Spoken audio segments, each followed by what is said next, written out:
Hello प्यारे बच्चों, एक नई वीडियो एक नई कंसेप्ट के साथ 80-20 रूल। राइट, ये उन बच्चों के लिए है जिनको इस बात का बड़ा डर है कि सर सारा सिलेबस करना पड़ेगा या कुछ ऐसी भी चीजें हैं जिनको करके हम लोग अपना जो मैटर है, जो कंटेंट है, उसको अच्छे से तैयार कर पाएंगे। देखिए प्यारे बच्चों, मैथ्स एक ऐसा सब्जेक्ट है जिसमें जितनी प्रैक्टिस करोगे उतना कम है। इस वीडियो का मेरा करवाने का तात्पर्य ये है क्योंकि कुछ बच्चों की डिमांड थी कि सर ऐसी एक वीडियो दीजिए जिसमें पता लगे कि हमें चैप्टर वाइज, एक्सरसाइज वाइज ये क्वेश्चंस, ये टॉपिक्स ज्यादा इंपॉर्टेंट है। राइट, आपको पहले ही बता देता हूं, आज मैं जो आपको इस वीडियो में क्वेश्चंस बताने वाला हूं वो आपको करने मस्ट हैं, बट वो नेसेसरी नहीं है। मतलब आपको करना तो पूरा सिलेबस है, बट आपको ये वाले क्वेश्चन जरूर करने हैं क्योंकि ये बहुत ज्यादा इंपॉर्टेंट क्वेश्चन है। ये आपको मतलब करने ही करने हैं और इसके अलावा आपको सारा सिलेबस तो करना ही है प्यारे बच्चों। राइट, तो सबसे पहले मैं आपको ये बता देता हूं कि 80-20 रूल होता क्या है। राइट, उससे पहले अगर आपने टेलीग्राम चैनल को ज्वाइन नहीं किया है तो उसको ज्वाइन कर लीजिए, उसका लिंक डिस्क्रिप्शन में है। एडवांटेज क्या मिलेगा आपको, जितने भी हमने पूरा सिलेबस पढ़ा है क्लास 12th का मैथ्स का, वो सब आपको उसमें अवेलेबल होगा, नोट्स उसमें अवेलेबल होंगे, इंपॉर्टेंट फॉर्मुला शीट्स अवेलेबल होंगी, जितनी भी पीडीएफ आपके सिलेबस से रिलेटेड है सब कुछ उसमें अवेलेबल होगा। लिंक डिस्क्रिप्शन में है, अगर वहां से ना चले तो ये चैनल का नेम है, पब्लिक है, आप इसको सर्च कर सकते हैं। राइट, तो चलिए बात करते हैं प्यारे बच्चों की 80-20 रूल है होता क्या है। देखिए, एक होता है कि मैं सब कुछ कर जाऊं क्योंकि आपके पास दिन तो ज्यादा है नहीं है। अगर हम लोग काउंट करें, हमारे पास एक सब्जेक्ट थोड़ी है, एटलीस्ट 5 तो है ही है। सो एटलीस्ट 5 सब्जेक्ट सर हमने अगर अभी पढ़ना स्टार्ट किया है, हम पढ़ चुके हैं, बट ऐसे क्वेश्चंस जो हमें करने ही करने हैं, मस्ट हैं, उसके हिसाब से मैं आपको ये वीडियो बना के दे रहा हूं कि आपको ये करने ही पड़ेंगे। अब वो 80-20 रूल का मतलब क्या है कि यार वो क्वेश्चंस जो करने ही करने हैं वो 80% में कवर हो गए और 20% वो हैं जो आपको करने नहीं है। राइट, मतलब बात की जाए कि चैप्टर वाइज, एक्सरसाइज वाइज सबसे इंपॉर्टेंट क्वेश्चंस कौन से हैं, वो कैसे घुमा के आपसे पूछा जा सकता है, वो सब 80-20 रूल में काउंट होते हैं। राइट, सो वीडियो आपके लिए बहुत इंपॉर्टेंट होने वाली है, स्किप मत कीजिएगा, इसको एंड तक देखिएगा। हम इसको 2 पार्ट्स में करेंगे। आज हम लोग बुक 1 का पूरा डिटेल डिस्कशन करेंगे, एक नेक्स्ट वीडियो में हम लोग बुक 2 का डिटेल डिस्कशन करेंगे। मैं फिर बता रहा हूँ प्यारे बच्चों, ये जो क्वेश्चंस मैं आपको बताने वाला हूँ ये मोस्ट इंपॉर्टेंट क्वेश्चंस हैं, बट ऐसा नहीं है कि आपको इसके अलावा कुछ भी नहीं करना है। मैंने पहले ही बोला है, जितनी प्रैक्टिस करोगे उतना आपका एडवांटेज है, बट ये मस्ट है, नेसेसरी है, आपको करने ही करने हैं, इनके बिना आपकी दाल नहीं बनेगी। ठीक है, चलिए चैप्टर 1 की बात की जाए, रिलेशन फंक्शंस की, तो कुछ एग्जांपल्स है जो बहुत ज्यादा इंपॉर्टेंट है और ये एग्जांपल्स आपको ये भी सिखा देंगे। देखिए, मैं आपको छोटी सी चीज बताता हूं। अगर चैप्टर 1 की बात की जाए, इसमें 2 ही टॉपिक्स हैं, एक टाइप्स ऑफ रिलेशंस है, एक है टाइप्स ऑफ रिलेशंस जो हमारे सिलेबस में है, और एक दूसरा टॉपिक है टाइप्स ऑफ फंक्शंस है जो हमारे सिलेबस में है। अब बात ये आ जाती है कि टाइप्स ऑफ रिलेशंस में किसकी बात होती है, रिफ्लेक्सिव की, सिमेट्रिक की, ट्रांजिटिव की, और जब तीनों हो जाते हैं तो इक्विवेलेंस की बात होती है। राइट, तो ये जो एग्जांपल्स हैं और ये जो एक्सरसाइज क्वेश्चंस हैं, ये आपको वो सिखाएंगे कि कैसे आपको ये पूरा टॉपिक अपने ग्रास्प में, मतलब उसको अच्छे से करना है, आपके मुट्ठी में बंद हो जाए कि हाँ ये मेरा टॉपिक एकदम मजबूत हो गया है। तो रिलेशंस के बारे में बात की जाए तो ये क्वेश्चन है प्यारे बच्चों, एग्जाम्पल 2, एग्जाम्पल 3, एग्जाम्पल 4, एक्सरसाइज 1.1 की बात की जाए तो 1st, 6th, 9th, ये मोस्ट इंपॉर्टेंट क्वेश्चंस भी हैं और आपका ये पूरा टॉपिक कवर भी करवा देंगे। अब बात की जाए टाइप्स ऑफ फंक्शंस की, तो टाइप ऑफ फंक्शंस में हम लोगों ने पढ़ा है 1 1 और ऑन टू फंक्शन के बारे में। अब उनको अच्छे से आपको हर एक चीज को समझाने के लिए ये कुछ एग्जांपल्स है जो आपके लिए बहुत इंपॉर्टेंट है। ये रिलेशन के ही है, 1.1 के क्वेश्चंस हैं। ये एग्जांपल 12 है, मोस्ट इंपॉर्टेंट क्वेश्चन है आप लोगों के लिए। राइट, ये मोस्ट इंपॉर्टेंट क्वेश्चन है ये सारे। और हाँ, एक चीज और, चैप्टर कोई भी हो, आपको सारे एमसीक्यू करने हैं जो आपके सिलेबस में है, एवरी सिंगल एमसीक्यू जो आपके सिलेबस में है, हर एक्सरसाइज का। राइट, बात की जाए फंक्शंस के बारे में, तो ये कुछ इंपॉर्टेंट क्वेश्चंस हैं जिनको आप अगर करोगे तो आपको समझ में आएगा कि यार टाइप्स ऑफ फंक्शंस में 1 1 ऑन 2 कैसे प्रूव करते हैं या कैसे चेक करते हैं, और इसके ऊपर अगर बोर्ड में क्वेश्चन आएगा तो उसको कैसे करेंगे। राइट, अगर बोर्ड के क्वेश्चन के हिसाब से बात की जाए तो ये बहुत ज्यादा इंपॉर्टेंट क्वेश्चन है, ये बहुत ज्यादा इंपॉर्टेंट क्वेश्चन है। राइट, चलिए आगे की बात करते हैं। एक्सरसाइज 1.3 है, वैसे तो सिलेबस में डिलीटेड माना जाता है इसको, बट कुछ क्वेश्चंस हैं जिनको लोग थोड़ा सा मॉडिफाई करके आपका सिलेबस में बना सकते हैं, और जो एग्जामिनर होगा ना वो भी ऐसे ही करेगा। उसको पता है कि डिलीटेड सिलेबस में लिखा गया, बट क्वेश्चन को मैनिपुलेट तो किया जा सकता है ना। जैसे जरा ध्यान से देखिएगा, अब ये जो टॉपिक है ना, ये कटा हुआ है, ये पूरा कटा हुआ है। राइट, मैं आपको बोलूंगा if fx is this, show that f is 1 1 and on to. Question बन गया, अभी आपके सिलेबस में है। अब ये क्वेश्चन जो मैंने ऐसे कट करके लिख दिया है अब आपके सिलेबस में है। प्यारे बच्चों, इस वीडियो को बनाने का मोटिव मेरा यही है कि अगर कुछ बच्चों के मन में ये शंका है कि सर ये एक्सरसाइज तो कटी हुई है तो इसको पूरे को काट देते हैं, वो वाला सिस्टम नहीं है। कुछ क्वेश्चंस ऐसे होते हैं डिलीटेड सिलेबस में भी जिनको घुमा फिरा के हम अपने सिलेबस के हिसाब से मॉडिफाई कर सकते हैं, और ये क्वेश्चंस उनमें से ही है। जैसे एग्जांपल ये हो गया, फॉर एग्जांपल सॉरी क्वेश्चन 8 था एक्सरसाइज 1.3 का, ये भी सेम, जहां पर भी आपको फंक्शन दे दिया, ये सब काट दो आप, ये सब राइट, और आप लिख दो आर पॉजिटिव मतलब set of all non negative real numbers, और इसमें भी सेम लाइन ऐड कर दो, show that f is 1 1 on 2, ये check whether f is 1 1 on 2, कुछ भी ऐड किया जा सकता है। जैसे 9th क्वेश्चन है, show that f is invertible की जगह पे 1 1 on 2, ये प्रूव कर दो, राइट। तो ये क्वेश्चन आपको करने पड़ जाएंगे फिर, ठीक है। एग्जांपल 48 आपके सिलेबस में है, आपको करना है। और ये कुछ मिसलेनियस के क्वेश्चंस हैं जो बहुत बहुत बहुत ज्यादा इंपॉर्टेंट है। एक क्वेश्चन 8 की स्टेटमेंट और भी है, काफी लंबी चौड़ी स्टेटमेंट है बुक में, आप उसको देख लीजिएगा। तो ये वो क्वेश्चंस हैं जो चैप्टर 1 के बहुत ज्यादा इंपॉर्टेंट है और आपको करने ही करने हैं। और कुछ क्वेश्चंस ऐसे हैं जो डिलीटेड सिलेबस में है बट मॉडिफाई करके उसको हम लोग कर सकते हैं, राइट। चल आगे चलते हैं, चैप्टर 2 की बात करते हैं। आपको सारे ग्राफ्स करने पड़ेंगे 6 के 6 इनवर्स ट्रिग्नोमेट्रिक फंक्शंस के, सभी एमसीक्यू करने पड़ेंगे पूरे चैप्टर के, राइट। एक्सरसाइज 2.1 की बात की जाए तो कंप्लीट करनी है, और मुश्किल से ना आपको 10 मिनट लगेगी करने में।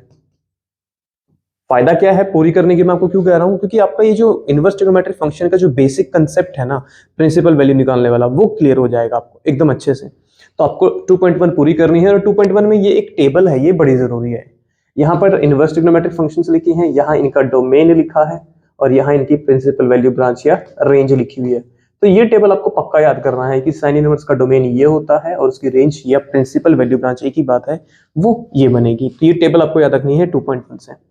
बात की जाए एग्जांपल्स की, तो एग्जांपल 3, 5, 6 आपके लिए इंपॉर्टेंट है। और देखो जो चैप्टर आपको पूरा करना है, मैं आपको सजेस्ट करूंगा आप उसको पूरा ही करो, क्योंकि कुछ चैप्टर्स ऐसे भी हैं जिसमें हर क्वेश्चन अलग अलग है, और कुछ क्वेश्चंस ऐसे हैं जो सेम सेम है, एक कर लिया तो बाकी 2-3 जितने भी है वो सब हो जाएंगे, राइट। और बात की जाए 2.2 की, तो ये एग्जांपल्स है, जो ये क्वेश्चंस है 2.2 के, जो बहुत ज्यादा इंपॉर्टेंट है, आप इनको मार्क कर लीजिए। आपके पास एनसीईआरटी होना बड़ा जरूरी है इस वीडियो को पूरा देखने के लिए, राइट। तो ये वो क्वेश्चंस हैं जो आपको करने ही करने हैं, बहुत बहुत। देखो मैं आपको मोस्ट इंपॉर्टेंट क्वेश्चन बता रहा हूं, और ये करने का फायदा भी तभी है जब आप अच्छे से टॉपिक को पढ़ लेंगे। मैं फिर बता रहा हूं प्यारे बच्चों, करना तो आपको सारा ही है, जितनी प्रैक्टिस करोगे उतने आपके मार्क्स ज्यादा आएंगे, बट ये वो क्वेश्चंस हैं जो नेसेसरी हैं, जो आपको करने ही करने हैं, राइट। सफिशिएंट नहीं है ये। चल 11, 12, 11, 13 है जो आपको करने ही करने हैं। 16 to 21 जो क्वेश्चन है वो छोटे छोटे से क्वेश्चन है, बट वो इंपॉर्टेंट है, आपसे एमसीक्यू में पूछे जा सकते हैं। छुटकू छुटकू से क्वेश्चन है, राइट। जो क्वेश्चन आपको करना नहीं है ना, मैं आपको स्ट्रिक्टली मना कर दूंगा, पर जो मैं आपको बता रहा हूँ ना, आपको वो करने ही करने हैं। जिस हिसाब से मैं आपको चैप्टर बता रहा हूँ ना, जो मुश्किल से मुश्किल चैप्टर भी है ना, वो आपको मैक्सिमम 2 घंटे कंज्यूम करेगा, मैक्सिमम बता रहा हूँ मैं आपको, और आपका वो पूरा चैप्टर तैयार हो जाएगा। अगर 2-2 घंटे आप डेली इन्वेस्ट करोगे ना, तो आप ऐसे लगा लीजिए कि 13 चैप्टर्स है ना, तो 13 to 15 डेज में आपका पूरा सिलेबस हो जाएगा एकदम अच्छे से, राइट। बात की जाए मिसलेनियस की, तो ये क्वेश्चन आपको करने ही है 9, 10, 11 और 14th क्वेश्चन बहुत इंपॉर्टेंट है। 14th क्वेश्चन बहुत इंपॉर्टेंट है। जितने भी एमसीक्यू हैं हर एक्सरसाइज के, वो आपको करने ही करने हैं, क्योंकि एमसीक्यू हमारे सिलेबस में है, तो वहीं से बनेंगे वो। ये जो छुटकू छुटकू से क्वेश्चंस होते हैं, जैसे ये वाले क्वेश्चंस हैं, इनमें से भी बन सकते हैं, राइट। चलिए ये बात होगी चैप्टर 2 की, आगे चलते हैं चैप्टर 3 पे।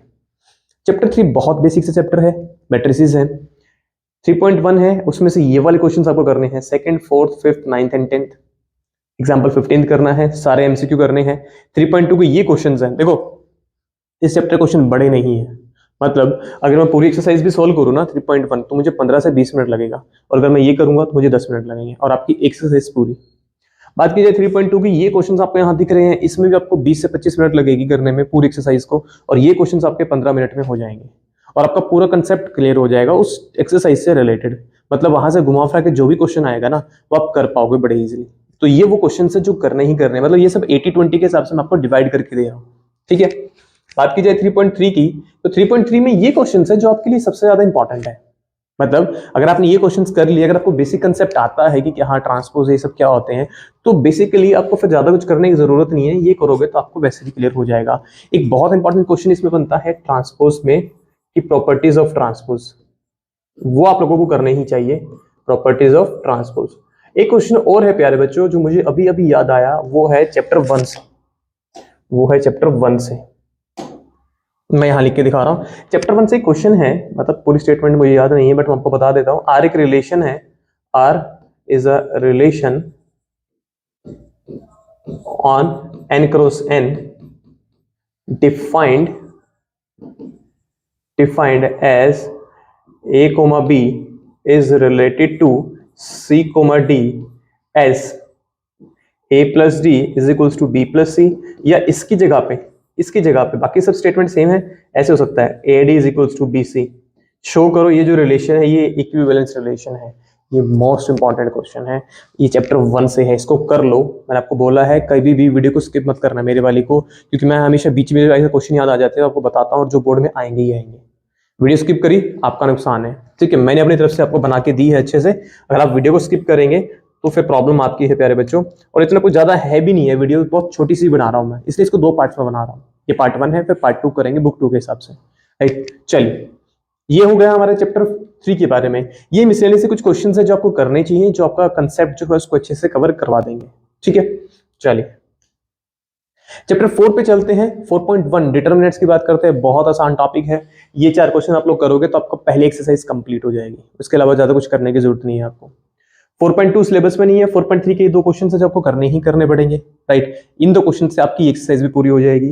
4.4 के ये क्वेश्चन है जो आपको मस्ट हैं, जो करने ही करने हैं। ये जो क्वेश्चन है 4.4 के आपको करने ही करने हैं, राइट, ये नेसेसरी है। चलिए 4.6 आपको पूरी करनी है, 4.1, 4.2 नहीं है, 4.3 होगी, 4.4 होगी। 4.5 जो है उसके बारे में आपको बता देता हूं मैं। 4.5 एक्सरसाइज यहां नहीं लिखी मैंने। 4.5 का एक लास्ट क्वेश्चन है, आई थिंक क्वेश्चन नंबर 5 है, लास्ट क्वेश्चन जो भी है उसका आपको वो करना ही करना है। एक्सरसाइज 4.5 का जो लास्ट क्वेश्चन है वो आपको करना ही करना है, और ये कुछ एग्जांपल है जो मोस्ट इंपॉर्टेंट है, राइट। ये क्वेश्चंस हैं जो करने हैं आपको चैप्टर 4 से, डिटरमिनेंट से। देखो प्यारे बच्चों, सारा करने का टाइम नहीं है, अगर आपने अभी स्टार्ट किया है तो आप एटलीस्ट ये भी कर लेंगे ना तो आपके अच्छे मार्क्स आ जाएंगे। मैं ऐसे गारंटी नहीं दूंगा कि हाँ आउट ऑफ 80 आपके 30 आ जाएंगे, 50 आ जाएंगे, 70 आ जाएंगे, वो सिस्टम नहीं है, बट आपके गुड मार्क्स आ जाएंगे जितना आप डिजर्व करते हैं। अगर आपने ये टॉपिक्स कवर कर लिए ना तो आप फटाफट बाकी जो क्वेश्चन बच गए ना आपको वो भी कर पाओगे। देखो क्या होता है, जब किसी बच्चे ने कुछ ना पढ़ा होता है ना तो उसको प्रॉब्लम फील होती है कि सारा करना पड़ेगा। अब यहाँ से शुरुआत कर लो, जो क्वेश्चंस मैं आपको बता रहा हूँ पहले ये कवर कर लो, उसके बाद पूरी एक्सरसाइज कर लेना, आपका मोटिवेशन वैसे ही बढ़ जाएगा। इसके बाद अगर मैं बात करूं कि इसके साथ साथ आपको क्या करना चाहिए, तो प्रीवियस ईयर आपको करना ही चाहिए। मैंने कंप्लीट क्लास 12 के नाम से एक प्लेलिस्ट बना रखी है, आप वहां से भी पढ़ सकते हैं पूरा सिलेबस। उसके बाद एक ब्रह्मास्त्र सीरीज है जो मैंने स्टार्ट कर रखी है, जिसमें फर्स्ट 7 चैप्टर के मैंने आपको प्रीवियस ईयर करवा रखे 13 to 14 ईयर्स के आपके सिलेबस के हिसाब से, रिसेंट सिलेबस के हिसाब से। तो इसके बाद आपको वो करना चाहिए जिससे आपके प्रीवियस ईयर भी साथ साथ कवर हो जाएंगे। इसके बाद हम लोग 1 शॉट करेंगे, तो 1 शॉट भी आपके लिए जरूरी होंगे, राइट। सो ये बात होगी प्यारे बच्चों चैप्टर 4 के बारे में। कंटिन्यूटी डिफरेंशिएबिलिटी पूरी करनी है 5.8 छोड़ के, और एप्लीकेशन ऑफ डेरिवेटिव ये भी आपको एक्सरसाइज 6.1, 6.2, 6.5 करनी है, और मिसलेनियस के वो क्वेश्चंस जो आपके सिलेबस में हैं। देखिए मैं आपको एक चीज बताता हूँ, मैं आपको क्यों बोल रहा हूँ ये सब पूरा करने के लिए। चैप्टर 5 जो है ना उसमें हर एक्सरसाइज में हर क्वेश्चन अलग अलग तरह का है।